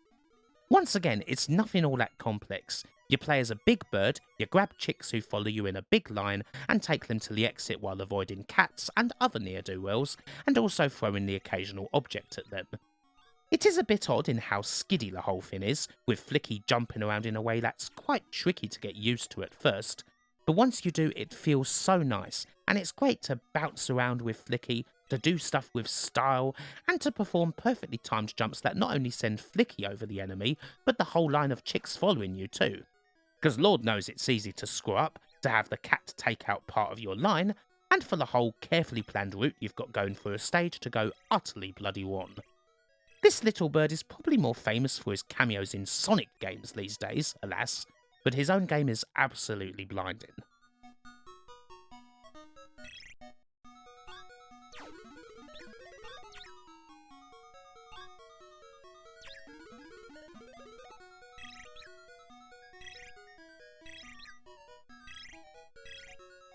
It feels like it's been a while since we've seen a Data East game, but here is their most famous game of them all, and indeed their best.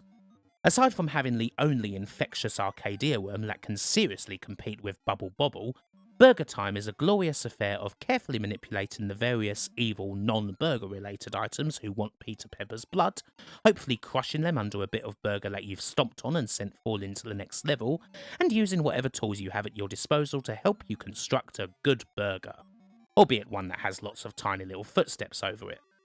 It's got the maniacal action you'd expect from a good Golden Age single-screen title, it's got tons of charm too, and hey, it is food, so naturally I'm going to have a bit of bias towards it.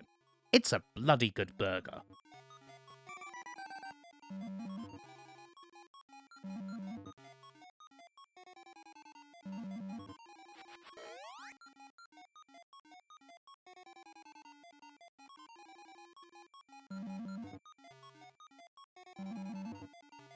I've already stated my love for Tekken, and this one here is absolutely my Tekken of choice. For me, it's still the peak of the series. Of course, the only real reason for this is because it's the Tekken I played the most. The series has always been good, and the most recent one, Tekken 7, is a fantastic game indeed. But you always go back to your one, don't you? It helps also that Tekken 3 is the one that introduced a lot of crucial mechanics that would play a big part in the series going forward, the sidesteps and what have you. Whether it was in the arcade or on the PS1, there just wasn't anything that could touch Tekken 3, certainly not when it came to 3D fighting titles, and the whole community aspect of the fighting really helped its cause as well. The race to unlock all the various characters, the ever familiar crowds hanging around all the machines. It really is everything a fighting game should be, as far as I'm concerned.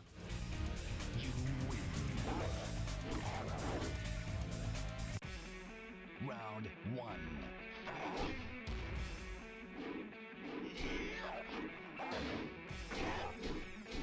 Some people tend to treat Alien Syndrome like a bit of an also-ran, an arcade game from Sega that's not necessarily as technically impressive as their most typical smashers, but there's something different about this, something that makes it stand out. Tension isn't something you often experience with arcades, something a bit different from the usual rush of adrenaline you tend to get from them. But Alien Syndrome, with its rather muted colours, eerie atmosphere, and pumping heartbeat music, is kinda designed to make you be a little on edge, even in an arcade setting. The ever-present timer and blood-curdling scream when the aliens catch up with you certainly doesn't calm anything down either. All of this is wrapped up in a simple top-down shooter that wants you to be urgent, but will throw tons of aliens at you to keep you constantly reacting and ever more on edge. It's not all that far removed from something as old school as a Berserk or a game along those lines, but the whole package itself, it's one of the best, and every time I play it, it seems to leave even more of a mark. Go to the exit.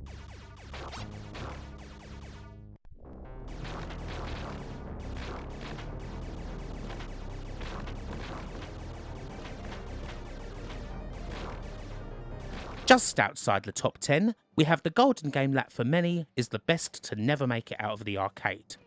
The almighty Golden Axe had a bunch of sequels, mostly in the home, that were kind of variable in quality, but this one in the arcade was a total home run. With one very hefty exception, for many arcade players it is the perfect sequel. The Revenge of Death Adder takes the original and improves absolutely everything, not just the obvious things like exceptional graphics and bigger effects and all a lot, but gameplay that's been entirely reworked, is much greater in depth, especially if you've got more than one person playing, and hundreds of different little touches to give the game as much impact as possible. As excellent as the original Golden Axe is, the Revenge of Death Adder knocks it into a cocked hat, And even if it never had the increased exposure of a home version, the sheer quality of the game has taken it to a state now where it is considered amongst the best arcades of them all, good enough for revivals, re-releases, and endless gushing.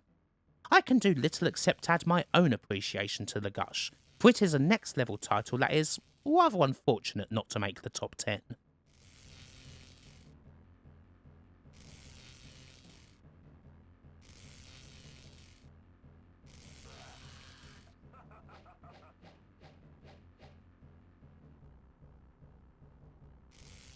That said, the top 10 is pretty bloody good.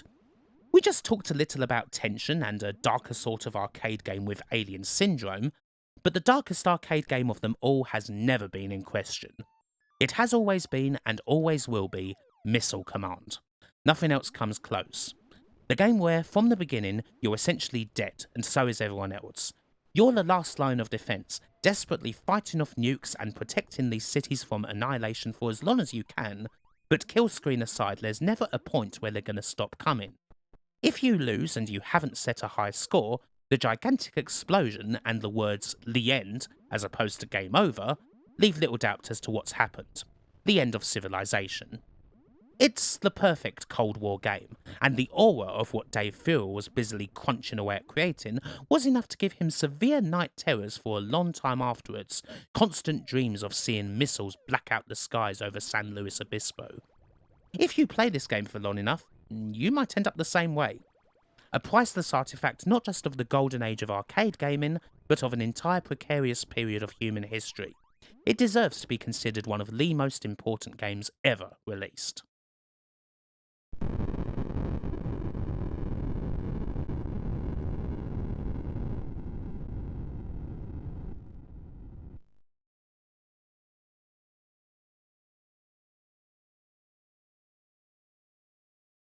It's time to hunt. We've already seen a few great Capcom beat-em-ups, but there's two for me that stand out over everyone else.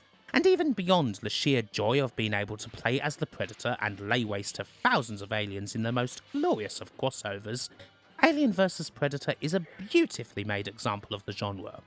The Predators have so many great moves at their disposal.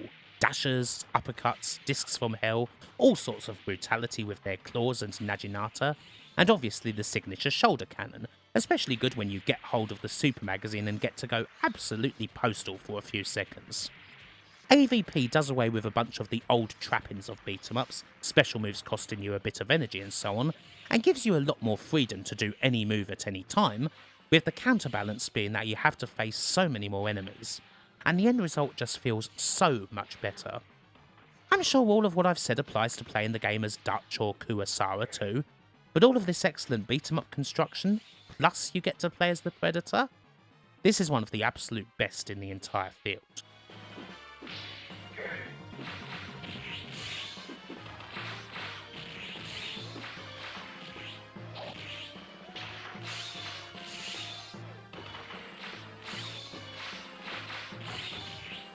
Well, here's Street Fighter 2. Mind you, we are going to be seeing Street Fighter 2 twice. There's far too much to say about it to just fit into one entry, quite frankly. Super Street Fighter 2 Turbo is, of course, the ideal closing point for the title, or at least it was for many years. All the graphical upgrades, all the new challenges, plus the addition of supremely fast speed that Capcom were persuaded to stick in thanks to the various bootlegs of the original SF2. It's still one of the premier fighting games on the circuit to this very day, but that's not just simply to do with the huge success and popularity of the game, it's because very little has managed to come along that could conceivably better it. Even at the time when this came out and people were starting to get a bit of public fatigue about all the many different versions of Street Fighter 2 that Capcom were putting out there, you just had to stand in awe of this one. No matter what it was that you loved about Street Fighter 2, this one catered for it all, as well as being the first of the games to feature the almighty super combos, the first to feature Akuma, the first to have air combos, and so many other things that would continue to define the series after it finally moved past the second installment. Not only is it still important to this day, it's hard to conceive of a time when the game isn't going to remain an active concern in the fighting game world.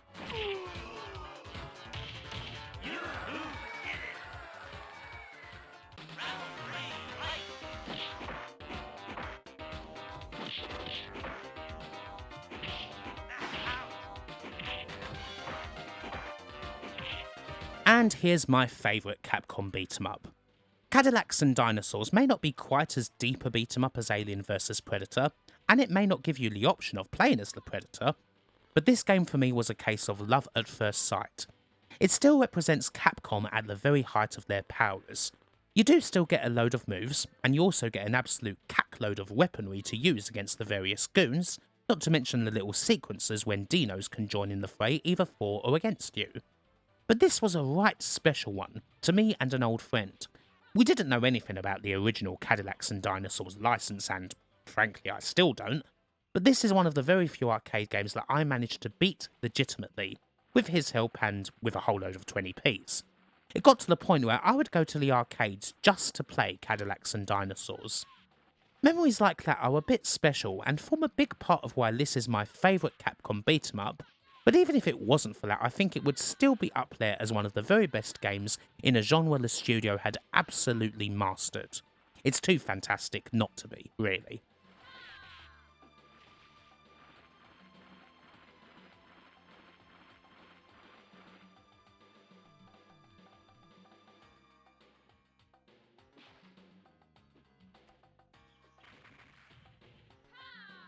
That first experience with a bullet hell game sure is something else. I'd certainly recommend it if you haven't done it. If you thought that these games with the massive loads of shots going about everywhere are clearly far too hard to be casually played or anything like that, it's most certainly worth it. Anyway, Dodonpachi is where my first experience came from, probably where quite a few people's experience came from, seeing as it's one of Cave's first and most famous shmups, and the thing about these games is that they give you adrenaline like no other.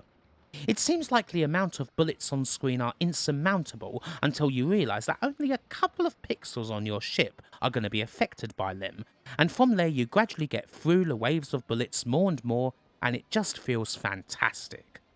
If you play it on arcade, it puts you up on your tiptoes. If you put it on MAME, it will make sure you're standing up soon enough. The ability to string ludicrous hit strings and combos helps too, and makes the whole thing truly next level.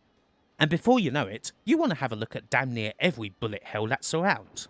I've played a good few in my time, it has to be said, but as the first of them and a game I've played a ton since, Dodonpachi will always be the best of the lot for me.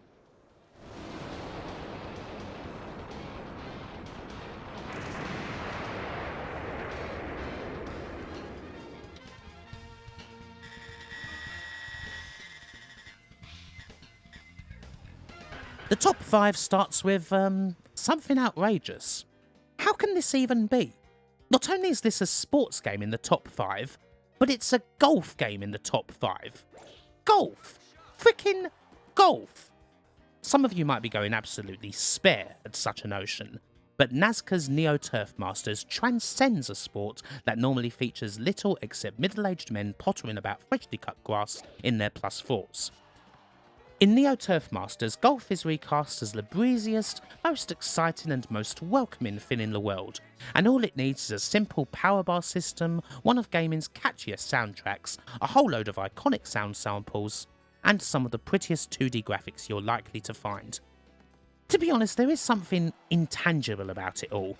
You can look at other games the guys who made this created, the earlier likes of Major Title, and see a pretty good golf game for the arcades, but it's a big jump to this, one of the loveliest and most beaming of arcade games. Playing Neo Turf Masters is just going to put a big smile on your face, it's as simple as that. And it doesn't matter what you think of golf, it's going to do it anyway. One of the best sports games ever. Contest. Good luck. Player 1, shot.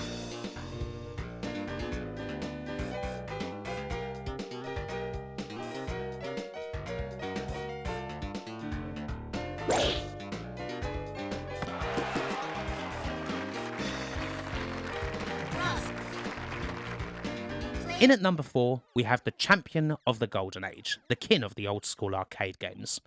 This time around at least, it's Galaga. On another day, in a different mood perhaps, it could have been Missile Command, or Joust, or whatever, occupying such lofty heights, but Galaga, in the end, ends up this high. It just gets better and better over time. Once again, a core to arcade is to thank for all of this. The game sure does shine in a slightly more miniature form, but when you're giving such things a proper road test, and Galaga's already one of your big favourites, you just really start thinking more and more about why the game is special to you and why it works so damn well. I suppose you could think about silly things like the pretty patterns in all the bullet hell games that I've talked about, then look at this game and see that it's kind of the originator for such things. You could think about the general simplicity of Golden Age arcade titles that's mixed with a hidden depth, and see that Galaga is a shining example of that. You could think about how it does so much with a simple bit of space, a few ships, some iconic sound effects, and some more subtle wubs and dubs in the distance. It's all there, and I think it's the most fitting choice for a single game that could represent the arcade's golden age. That's as high as the praise can get, really, and Galaga deserves the whole lot of it.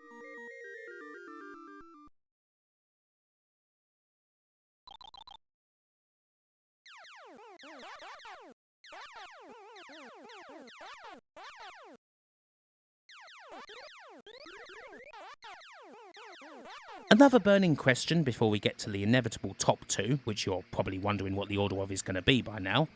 What's the top Sega game? And, well, of course it's Space Harrier. If you know me and my work, there probably wasn't a great deal of suspense there. It's always been my favourite Sega arcade by a considerable distance. There's the scalar side of things, of course, which is a big part of why it's such a wonder, not just because of the technical aspects, but due to the wonderful things they did with it, creating a fantasy zone filled with big creatures, dragons, and various other obstacles rather than the more typical space setting or open road. All of this makes it a wonderfully inventive take on the shoot 'em up, of course. All the action you'd expect from something top-down or horizontal, but in a totally different viewpoint. Then there's the music, which to me is still my favourite of all the brilliant full-song soundtracks that the SST and Hiro Kawaguchi put together, being such a triumphant little piece. Stick it all into a wonderful machine and add this still being one of the big attractions in the times when I first started going to the arcades. It's a very, very special game for me, and it's an easy choice for me to make as the best thing Sega ever put in the arcades. You're doing great.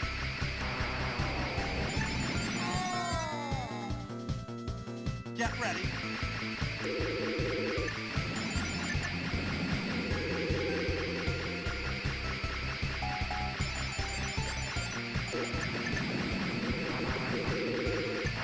Well, you might have expected this. Street Fighter 2 is at number 2, because why not have a little bit of a surprise? I mean, I certainly wouldn't argue with anyone who'd put it as number 1, or who thinks that it should be number 1, or who thinks that I'm absolutely stark raving bonkers to not put it at number 1. This is pretty much an entry for both World Warrior and Champion Edition, as they were both very much in the arcades by the time I got to them, and for all the other wondrous games that were in those arcades at the time, Street Fighter 2 was the absolute king. It was in every single arcade, and there was usually a queue, the one game that everyone was talking about and everyone wanted to have a go at, whether it was against the computer or against each other, whether they were friends or complete strangers. A lot of people no doubt have similar experiences because it was a game that did kind of change everything. There'd been plenty of one-on-one fighting games before Street Fighter 2, including the rather middling original game it spawned from, but none of them were even remotely close, to the point where they may as well have been an entirely different genre. Its impact on me and people of my generation can still be seen all over the shop, both in gaming and outside of it, and to call it the best arcade cabinet ever would hardly be incorrect. Even for all of its importance, playing the game in all of its various incarnations is still special, still something that comes as second nature, still a big part of my gaming history. It's Street Fighter 2, and in many ways that's enough said.